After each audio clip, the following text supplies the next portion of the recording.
जय जिनेंद्र. पूर्णार्ग जैन ग्रंथवाचन अर्घ 5 भाग 61.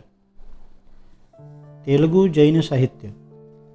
दक्षिण भारतात जैन धर्माचा प्रसार तथा प्रवेश इतिहासाच्या प्रारंभकाळीच झालेला होता आणि त्या विभागातील तामिळ व कन्नड दोन्ही साहित्य जैन धर्माने प्रभावित झालेले होते.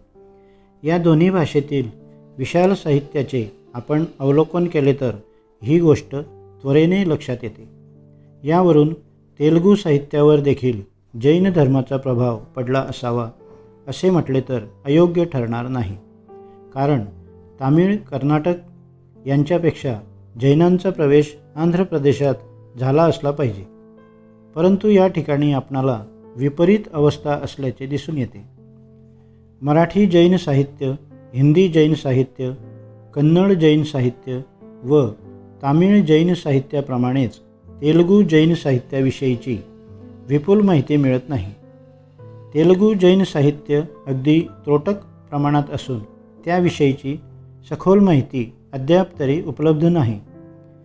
विशाल व विस्तृत अशा तेलुगू साहित्यात केवळ 3-4च असे ग्रंथ आहेत की जे उत्तरकालीन समजले जातात. या ग्रंथांच्या मध्ये सर्वात प्राचीन व सर्वात महत्त्वाचा असा नन्नय भट्टाचा महाभारत हा ग्रंथ आहे. या ग्रंथाची रचना द्वितीय चालुक्य राजा रामराज याच्या कारकिर्दीत करण्यात आली. ही रचना सुमारे 11व्या शतकाच्या मध्यभागात करण्यात आली असावी. राजराज द्वितीयच्या काळी आंध्र देशात हिंदू धर्म समर्थनार्थ एक मोठे आंदोलन झाले. त्यातच जैन धर्माचे पतन झाले. ब्राह्मण धर्म समर्थकांनी त्याचा पूर्णतः नायनाट करण्याचा प्रयत्न केला. स्वतः नन्नय भट्टाने आपल्या ग्रंथात पूर्ववर्ती ग्रंथकारांचा उल्लेख केलेला नाही. त्याबाबत बरीच अशी मुक्तता पाळण्यात आली आहे. यावरूनच हे सिद्ध होते की ते सर्व जैन असले पाहिजेत.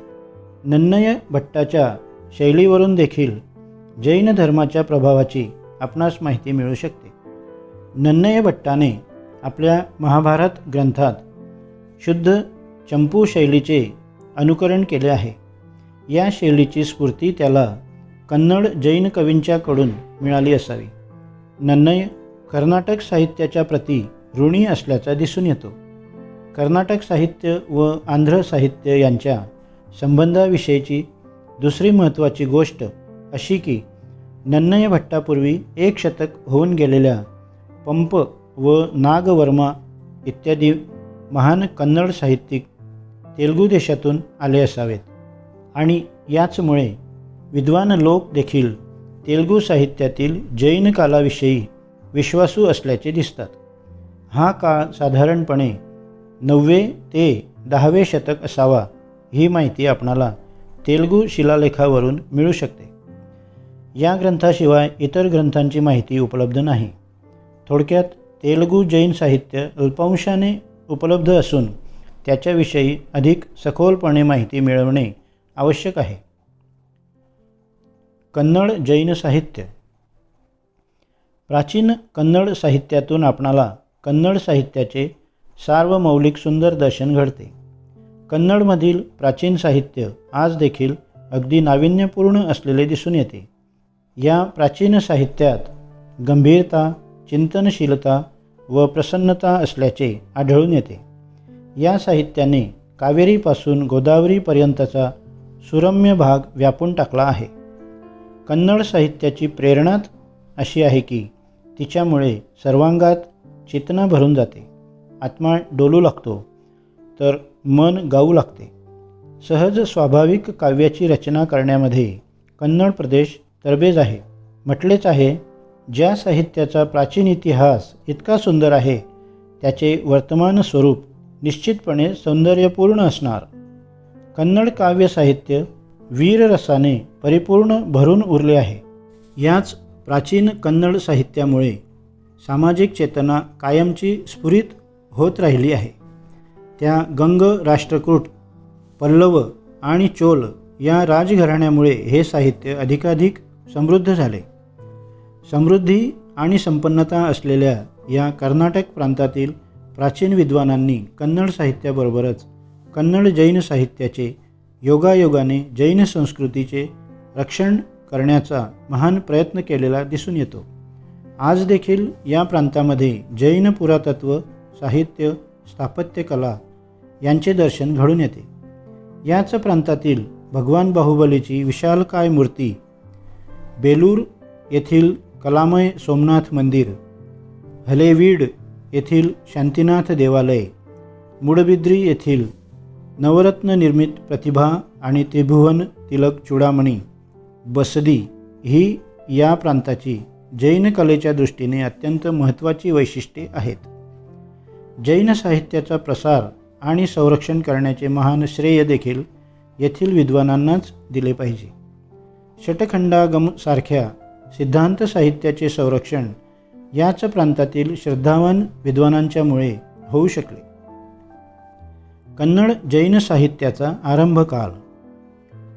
कन्नड जैन साहित्याचा आरंभकाल अतिप्राचीन आहे. जैन कवींच्या मतानुसार या साहित्याची उत्पत्ती प्रथम तीर्थंकर ऋषभदेवाची कन्या ब्राह्मीपासून झाली. कन्नड लिपी या ब्राह्मीपासून झाली असावी हे कथन प्राचीन परंपरेपासून चालत आले. इतक्या प्राचीन कालविषयक वाङ्मयाची येथे चर्चा आपणाला करावयाची नसून ऐतिहासिक तथा ज्ञात साहित्यावर आपणाला दृष्टिक्षेप टाकावयाचा आहे. साधारणपणे 9व्या शतकातील राष्ट्रकूट राजा द्रुपतुंग याच्या कन्नड साहित्य मंदिराच्या वास्तूपासून जैन साहित्याचा उगम होतो. थोड्याच अवधीत चक्रवर्ती कवी पंप याने या कन्नड साहित्य वास्तुकलेचे भव्य व विशालकाय अशा मंदिरात रूपांतर केले. कवी पंपाचे काव्य रम्य, सुमधुर, लालित्यपूर्ण व मनोहर आहे. कन्नड साहित्याचे ते एक प्रतीक मानले जाते. त्याच्या रचना शांतता, स्निग्धता व पवित्रता यांची देणगी मानल्या जातात. या कन्नड साहित्यातील महान कवीने समंतभद्र, कवी परमेष्ठी आणि पूज्यपाद यांचे आपल्या काव्यात आवर्जून स्मरण केले आहे. पूज्यपाद, समंतभद्र तसेच परमेष्ठी हे कन्नड साहित्यातील महान विद्वान होते. परमेष्ठी संस्कृत आणि प्राकृत ग्रंथाचे कन्नड टीकाकार होते.